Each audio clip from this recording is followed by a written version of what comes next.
नवरात्र उत्सवाला 22 सप्टेंबरला सुरुवात झालेली आहे। नवरात्र उत्सवामध्ये म्हणजेच नवरात्र उत्सवाच्या 5व्या दिवशी कोहाळ पंचमी साजरी केली जाते।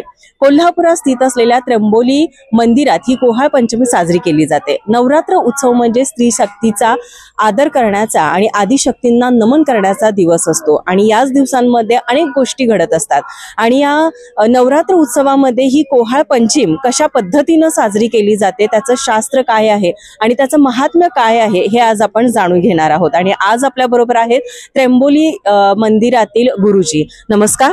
नमस्कार। आपलं नाव? प्रदीप गुरव। तर मला सगळ्यात पहिलं तुम्हाला हे विचारायचं की करवीर निवासिनी श्री अंबाबाई आणि त्र्यंबोली माता यांचं काय नातं आहे? यांचं नातं असं आहे की करवीर निवासिनी अंबाबाईच्या नवसाने एका ब्राह्मण कुटुंबाला एक कन्यारत्न प्राप्त झालं, ती म्हणजे त्र्यंबोली। आणि तिला अगदी लहान असताना नवसाप्रमाणे सेवेकरिता म्हणून अंबाबाईला अर्पण करण्यात आलं।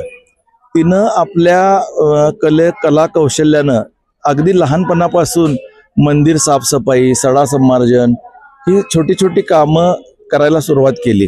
त्यानंतर हळूहळू ती शक्तितमा असल्यामुळं तिनं शक्तीची कामं म्हणजे देवांना त्रास देणाऱ्या राक्षसांच्या विरुद्ध युद्ध करणे, त्यांना पराभूत करणे वगैरे असं करायला लागली। त्यामुळे ती हळूहळू अंबाबाईला प्रिय होत गेली। त्यानंतर अंबाबाईला जी सुवर्ण कमळ पूजेसाठी लागायची, मल्लालय नावाच्या एका तलावात ती व्हायची, ती ते राक्षस मंडळी चोरून न्यायचे। त्यांचा तिनं हवाई मार्गे आले किंवा भूमीवरून आले तरी तिनं बंदोबस्त केला, परंतु ते नंतर पाण्यात बुडून तलावाच्या खालून पाताळातून यायला लागले। तर त्यावेळी तिनं पाण्यात सुद्धा तिन्ही त्रिकाळ बुडून तिनं त्या राक्षसांचा बंदोबस्त केला आणि जी अंबाबाईला कमळं लागत होती ती कमळं तिला म्हणजे आहे तशी मिळवून देण्यास सुरुवात केली।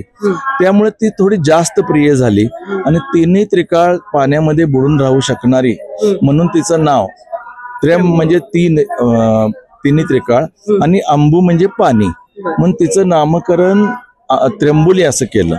आता आपल्या ग्रामीण भाषा आपली असल्यामुळं की आपण तिला त्र्यंबोली किंवा टेमलाबाई, साध्या भाषेत टेमलाईच तिला म्हटलं जाते कोल्हापूरमध्ये।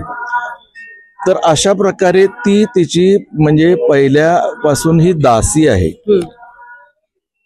बरं, मग आता त्र्यंबोली आपण म्हणतो की त्र्यंबोलीची ही यात्रा तर आपल्या कोल्हापुरात खूप मोठ्या पद्धतीने साजरी केली जाते।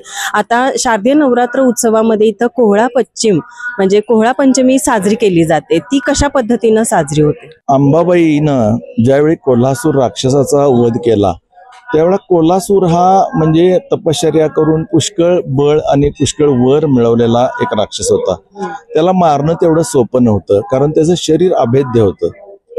तर अंबाबाईनं ज्यावेळी त्याला मारलं त्यावेळी त्यानं तिच्याकडून एक वर घेतला की त्यानं सांगितलं की माझ्या नावानं दरवर्षी तू एक कोहाळा फोड। ज्या दिवशी त्याचा वध झाला त्या दिवशी एक प्रतिकात्मक एक सोहळा साजरा करून एक कोहळा फोड म्हणून सांगितलं। तो अंबाबाईच्या देवळामध्ये जो गरुड मंडप आहे ते देवीच्या समोर, तिथं तो कोहळा फोडायचा म्हणजे कोहळा म्हणजे कुष्मांड भेदनाचा तो कार्यक्रम तिथं सुरू होता। पण काय झालं, ज्या वेळेला कोल्हासूर मरण पावला त्यावेळेला त्याची पत्नी जी होती ती पळून गेली आणि ती त्यावेळेला गरोदर होती। तर तिला जो मुलगा झाला त्याचं नाव तिने ठेवलं कामाक्ष। हा कामाक्ष लहानपणापासून आपले वडील आणि काका म्हणजे ते मोठी स्टोरी आहे ती यात मी घेत नाही, तर वडील आणि काका ह्यांना अंबाबाईच्या मुळे मृत्यू आला, तिनं मारलं, ह्या देवाने सगळं आपलं नुकसान केलंय, आपल्या सगळ्या खानदानाचा नाश केलाय म्हणून तो त्यांच्या विरोधातच तो तयार झाला होता। तर त्यानं काय केलं की त्यानं कपिल नावाच्या मुनींच्याकडं एक योगदंड होता, त्या योगदंडांच्या साहाय्यानं कोणालाही शेळ्या मेंढ्यामध्ये रूपांतर करता येत होतं आणि तोच उलटा फिरवून त्यांना परत पूर्व रूपात आणता येत होतं।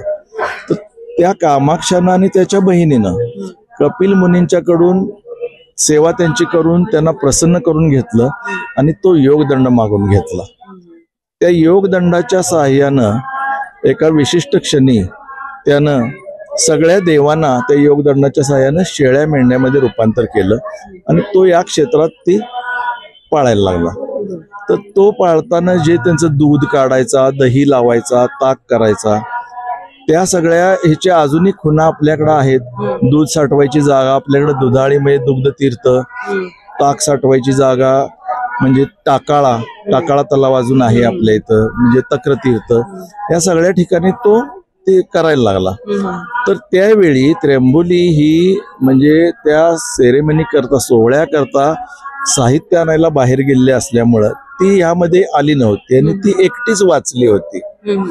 तर तिनं नंतर युक्तिप्रयुक्तीनं म्हणजे ह्याच्यामध्ये वर्णन आहे की तिनं म्हातारीचं रूप वगैरे घेऊन कामाक्षासारख्या बलाढ्य राक्षसाला मारून तो योगदंड हस्तगत केला आणि त्याच्या साहाय्यानं अंबाबाईसह सर्व ह्यांना त्यानं जिवंत केलं.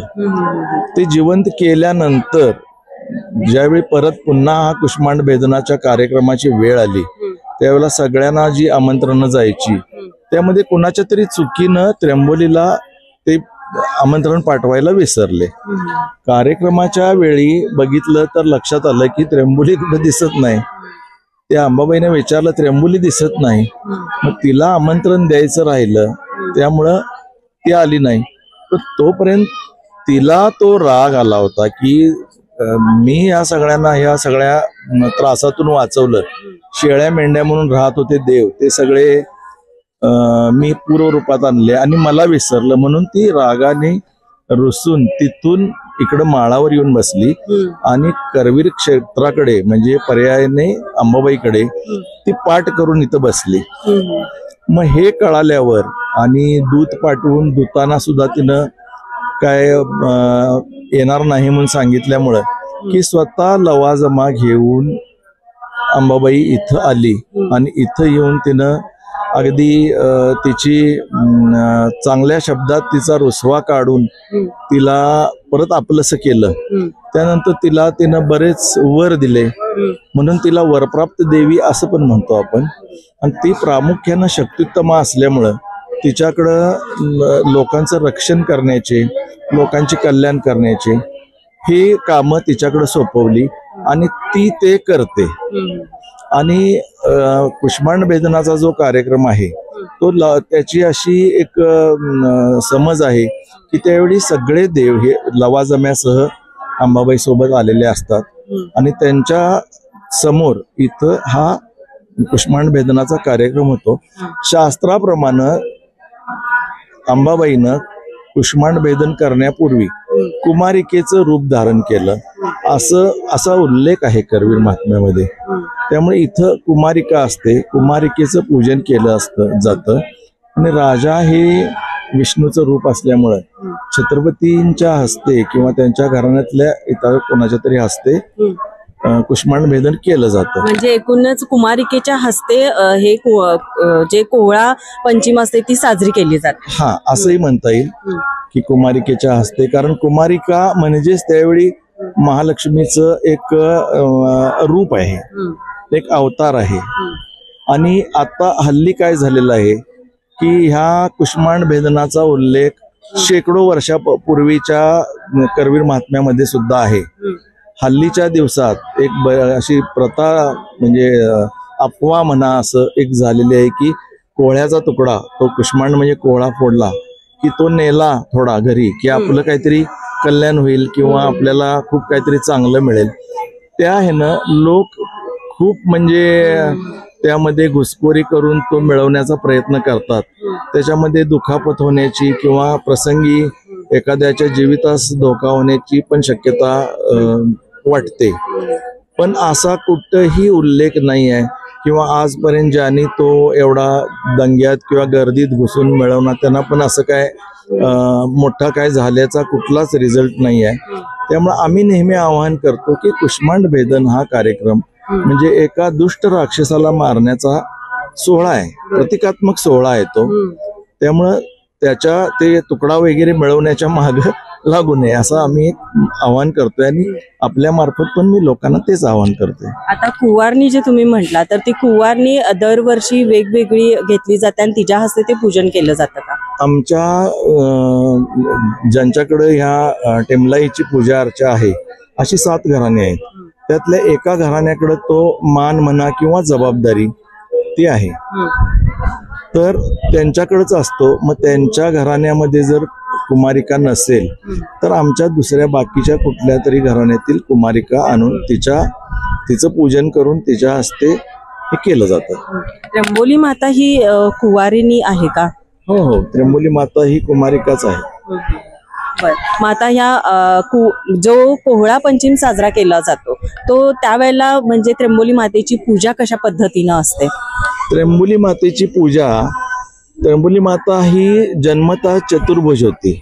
त्यामुळे आपल्या घरी कसं आपल्यापेक्षा खूप वरिष्ठ व्यक्ती ज्यावेळी येते त्यावेळी आपण एक उत्तम बैठकीची व्यवस्था करून आपण त्यांना पण बसायला उत्तम व्यवस्था, आपल्याला पण बसायला उत्तम व्यवस्था, अशा प्रकारे तिची बैठी चतुर्भुज पूजा बांधली जाते. आणि त्र्यंबोलीच्या किंवा टेमलाईच्या शास्त्राप्रमाणे तिच्या हातातलं मुख्य शस्त्र म्हणजे तो योगदंड आहे की ज्याच्या हस्ते ज्याच्या मदतीनं ती शेळ्या मेंढ्यामध्ये रूपांतर कुणाचंही करू शकेल असा. आणि देवतेच्या हातात तिनं पूर्वी पण युद्ध वगैरे केलेले असल्यामुळे तिच्याकडे त्रिशूळ आहे आणि कल्याणाची जबाबदारी पण तिच्याकडे दिलेली असल्यामुळं की तिच्याकडे पानपात्र आणि एक अभय मुद्रा अशा प्रकारे आम्ही पूजा तिची त्या दिवशी बांधतो. नैवेद्य कशा प्रकारचा या नवरात्र उत्सवामध्ये देवीला दाखवला जातो? उत्सवामध्ये उपासाच्या वस्तू आणि फळफळावळीचा नैवेद्य दाखवला जातो. आणि 8व्या दिवशी रात्री ज्या वेळेला नवरात्र संपतं, अष्टमी महाअष्टमीला रात्री आमच्या इकडे 12 वाजता अभिषेक होतो, घट हलवला जातो आणि त्यानंतर दोडका भात हा उपास सोडण्याकरता भक्तजनांना तो वाटला जातो.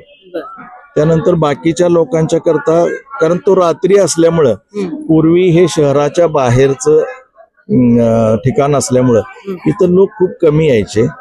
त्यामुळे बाकीच्या लोकांच्या करता अश्विन शुद्ध पौर्णिमेला म्हणजे कोजागिरी पौर्णिमेला खीर भात भाजी असा सगळ्यांच्या करता महाप्रसाद केला जातो. आता यावर्षी कसं आहे, नवरात्र उत्सव हा एक दिवस वाढल्यामुळे कोहळा पंचमी ही कोणत्या दिवशी आहे? म्हणजे आपण नेहमी बघतो की नवरात्र उत्सव चालू झाल्यानंतर 5व्या दिवशी ही कोहळा पंचमी साजरी केली जाते, पण या वर्षीचा कोहळा पंचमी कधी साजरा होणार आहे? या वर्षीची कोहळा पंचमी ही 6व्या दिवशी साजरी होणार आहे. कारण तृतीयेची वृद्धी झालेली आहे. आपल्याकडे हिंदू धर्माप्रमाणे काही वेळेला एखाद्या तिथीची वृद्धी होते आणि एखाद्या वेळेला क्षय होतो. बऱ्याच वेळेला एखाद्या तिथीचा क्षय झाला तर 4थ्या दिवशी सुद्धा हा सोहळा साजरा होतो, पण जनरली 5व्या दिवशी येत असतो. ह्यावेळी 27 तारखेला हा 6व्या दिवशी सोहळा तो साजरा होईल. तर आज आपण त्र्यंबोली मातेच्या मंदिरात होतो आणि तिथे आज आपण गुरुजींनी त्र्यंबोली यात्रेबद्दल कोहळ पंचमी कशी साजरी केली जाते याबद्दल खूप छान माहिती दिलेली आहे. तर यावर्षीची कोहळ पंचमी आहे ती 27 तारखेला म्हणजे शनिवारी आलेली आहे. आणि तर या कोहळ पंचमीच्या दिवशी कोहळ कशा पद्धतीनं फोडलं जातं कुवारणीच्या हस्ते हे आज आपण जाणून घेतलेलं आहे. तसंच त्याचं शास्त्र काय आहे आणि त्याचं महात्म्य काय आहे हेही आपण जाणून घेतलेलं आहे. माझा महाराष्ट्र न्यूज साठी व्हिडिओ जर्नलिस्ट ना जत्तारसह साक्षी दळवी.